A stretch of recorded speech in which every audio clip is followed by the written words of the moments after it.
Baik, ketemu lagi dengan saya Iketut Sujata pada channel Perspektif Sujata.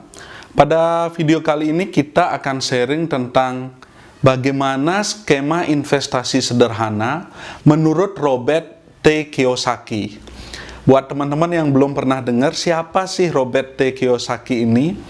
Robert Kiyosaki adalah seorang investor, penulis buku, sekaligus motivator yang sangat terkenal dari Amerika. Dia adalah kelahiran Hawaii, dan salah satu bukunya yang paling fenomenal adalah Rich Dad and Poor Dad, di mana buku itu menjelaskan bagaimana pengaruh yang didapatkan oleh Robert mengenai pelajaran tentang keuangan dan investasi yang dipengaruhi oleh dua sisi yang berbeda, yaitu ayahnya yang miskin dan ayahnya yang kaya. Baik, sebelum kita lanjut video ini, jangan lupa subscribe, share video kami, dan juga nyalakan lonceng notifikasi untuk mendapatkan video-video selanjutnya.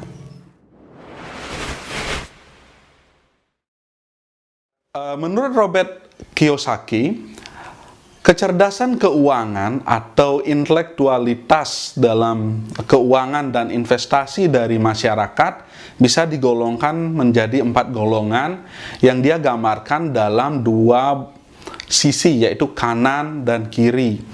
Sisi kiri ada pekerja dan juga karyawan di sana. Kemudian ada profesional misalkan termasuk dokter, pengacara, dan sebagainya.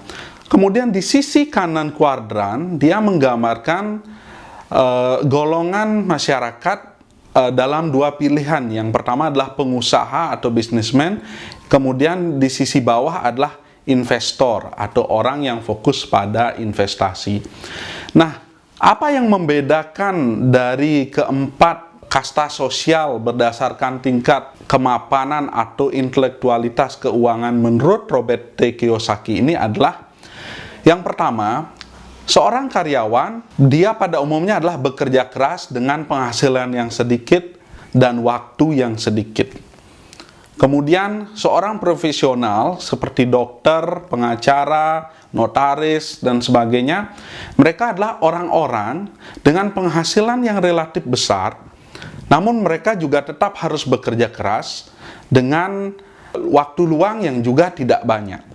Hal ini tentunya terbalik dengan sisi kanan dari kuadran cash flow ini, di mana dia menggambarkan seorang pebisnis pada umumnya adalah mempunyai penghasilan yang besar, tingkat kesibukan yang bisa diukur, serta waktu yang relatif selalu tersedia untuk acara pribadinya. Kemudian yang terakhir adalah seorang investor, di mana orang-orang ini adalah orang-orang dengan tingkat kecerdasan pengetahuan keuangan paling tinggi. Mereka digambarkan sebagai orang-orang yang bekerja rileks, santai, mempunyai banyak waktu, tetapi mempunyai penghasilan yang sangat besar.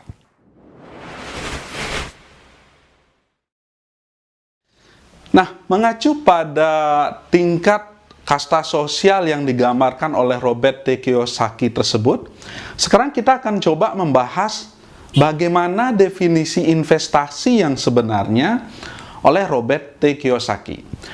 Kita akan ambil contoh sederhana dalam kegiatan sehari-hari kita.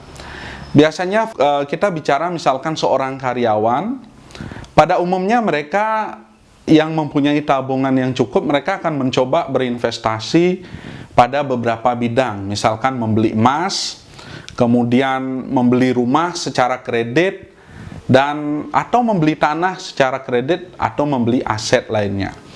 Nah, pada umumnya kita sebagai masyarakat, termasuk saya, kita akan berpikir bahwa kita akan menyisihkan sebagian gaji kita atau penghasilan kita setiap bulan untuk membayar cicilan dari investasi barang yang sudah kita beli, misalkan tanah atau rumah. Jadi di sini secara tidak langsung kita selalu mengalokasikan penghasilan kita untuk membayar cicilan dan bunga kredit kita ke bank, dengan harapan bahwa suatu saat investasi kita akan kembali, karena pada umumnya harga dan nilai properti ataupun tanah secara konsisten selalu meningkat setiap tahunnya. Kemudian bagi teman-teman yang investasi emas, biasanya kita akan lebih fokus pada stabilitas harga, bahwa sangat jarang emas itu turun secara signifikan. Apa yang terjadi selama ini adalah emas secara konsisten naik, meskipun dengan margin yang tidak besar. Lalu, apakah menurut Robert Kiyosaki investasi itu adalah sama dengan apa yang kebanyakan orang lakukan itu? Jawabannya adalah tidak. Menurut Robert Kiyosaki, investasi yang sebenarnya adalah ketika Anda bisa membeli sesuatu, mendapatkan nilai sesuatu tanpa harus membebankan kepada keuangan personal Anda atau penghasilan reguler Anda. Contoh sederhana yang diambil oleh Robert Kiyosaki adalah, misalkan ketika Anda membeli sebuah rumah dengan harga tertentu, dengan kredit misalkan, kemudian dengan uang muka tertentu dan tingkat cicilan tertentu. Maka satu hal yang dipastikan oleh Robert adalah ketika dia membeli properti ini, maka dia memastikan bahwa dia akan menemukan penyewa atau penghasilan dari rumah tersebut dengan nilai yang lebih besar dari apa yang dia bayarkan kepada bank setiap bulan. Dengan kata lain adalah, dia pada dasarnya selalu berinvestasi atau membeli sesuatu tanpa menggunakan uang sama sekali. Bagaimana barang yang dia beli, atau lahan yang dibeli, atau rumah yang dia beli, pada akhirnya mampu membayar sendiri cicilannya, dan bahkan masih menghasilkan lebih untuk si Robert sebagai pemilik. Jadi, apapun konsepnya, misalkan Anda membeli mobil dengan harga tertentu, dengan cicilan tertentu, dia memastikan adalah ketika Anda membeli kendaraan tersebut sudah dikontrakkan atau disewakan dengan nilai yang lebih besar daripada apa yang dia bayarkan kepada pihak bank sebagai cicilan. Nah, jadi di sini dia memastikan bahwa setiap transaksi yang dilakukan, investasi yang dia lakukan, bahwa dia hampir tidak mengeluarkan uang sama sekali, dan bahwa apa yang dia beli adalah sesuatu yang akan menghasilkan sendiri atas nilai yang dia harapkan. Ini tentu berbeda dengan kita, misalkan kita sangat ingin punya sebuah rumah. Menurut Robert, rumah yang tidak disewakan pada dasarnya itu adalah liabilitas atau beban. Kenapa? Karena pada dasarnya rumah tersebut setiap tahun akan membayar pajak bumi bangunan, akan membayar bunga kepada bank dan sebagainya. Jadi di sini adalah perbedaan kecil yang ditawarkan oleh Robert tentang apa itu investasi sebenarnya. Jadi ketika Anda ingin menjadi seperti Robert Kiyosaki misalkan, Anda harus pastikan bahwa apapun yang Anda habiskan dengan uang Anda gunakan untuk membeli sesuatu yang pada akhirnya akan memberikan nilai tambah dan penghasilan tambahan bagi Anda sendiri. Maka disinilah yang disebut oleh Robert sebagai tingkat kecerdasan keuangan tertinggi, di mana ketika Anda mampu menjadi seorang investor, maka Anda pada dasarnya hanya menunggu dari hasil investasi nilai yang sudah Anda lakukan.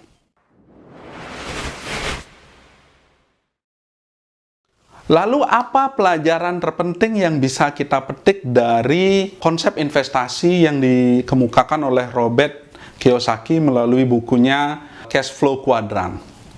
Yang pertama adalah kita dimanapun posisi kita saat ini, misalkan karyawan, pengusaha, atau profesional sekalipun, bahwa pada dasarnya kita harus berusaha untuk mengupgrade diri untuk bisa berada pada sisi kanan dari kuadran cash flow ini, di mana kita harus mencoba untuk menjadi seorang investor, sehingga konsep atau bahasa yang umum dikatakan oleh orang-orang kaya yaitu jangan bekerja untuk uang, tetapi uang yang harus bekerja untuk Anda benar-benar diimplementasikan. Yang kedua, kita juga harus pahami bahwa dari begitu banyak pilihan pekerjaan, Anda mau sebagai karyawan, profesional, ataupun pengusaha sekalipun, maka jalan termudah dan paling menjanjikan adalah investasi. Karena di sana Anda pada dasarnya menanamkan sebuah nilai untuk mendapatkan nilai lebih yang bisa Anda harapkan tanpa harus mengorbankan kehidupan Anda. Misalkan bekerja terlalu lama atau larut dalam usaha dan bisnis dan sebagainya. Kemudian yang terakhir adalah kita belajar satu hal penting dari Robert, bahwa tidak semua yang kita miliki merupakan aset. Contoh sederhana, yang pertama adalah ketika Anda memiliki kendaraan, maka kendaraan tersebut apabila masih nyicil, maka itu sebenarnya bukan aset Anda, tapi itu adalah aset dari bank, finance, ataupun koperasi dan sebagainya. Yang kedua, maka kendaraan tersebut pada dasarnya adalah liabilitas ataupun beban bagi Anda. Kenapa? Karena Anda harus membiayai servis, Anda harus membayar pajak tahunan, Anda harus membayar mungkin jasa raharja dan sebagainya. Begitu juga ketika Anda mempunyai aset lain dalam bentuk properti, lahan ataupun rumah misalkan, ketika itu masih kredit, maka pada dasarnya itu adalah masih bukan aset Anda. Itu adalah aset dari bank atau si pemberi kredit. Dan sama seperti kendaraan, ketika rumah tersebut tidak Anda gunakan untuk menghasilkan sesuatu yang lebih, misalkan Anda sewakan atau Anda jadikan akomodasi dan sebagainya, maka sesungguhnya rumah itu juga merupakan beban. Karena Anda harus berpikir bagaimana merawat rumah tersebut tetap dalam kondisi bagus, kemudian bagaimana Anda harus secara reguler membayar pajak bumi dan bangunan, kemudian bagaimana pada periode tertentu Anda tetap harus melakukan renovasi dan sebagainya, maka itu pada dasarnya adalah beban. Jadi prinsip sederhana dari Robert adalah apapun yang Anda miliki, aset apapun bentuknya, pastikan bahwa aset tersebut yang pertama dia mampu membiayai dirinya sendiri. Yang kedua adalah usahakan aset tersebut akan menghasilkan sesuatu yang lebih kepada Anda sebagai pemiliknya. Ketika semua hal itu belum terjadi, maka sebenarnya apapun yang kita miliki, mobil, kendaraan dan sebagainya, itu bukan aset, melainkan liabilitas atau sebuah beban bagi penghasilan dan keuangan kita. Baik, demikian yang bisa saya sharing untuk hari ini.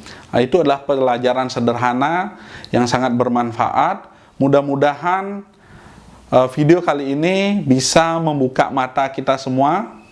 Begitu juga dengan saya, bahwa kita semua harus belajar berinvestasi sekecil apapun bentuknya, karena dalam kasta sosial tingkat kecerdasan keuangan, menjadi investor adalah kasta tertinggi yang saya yakin kita semua bisa capai apabila mau belajar dan memahami secara konsisten. Sampai ketemu lagi.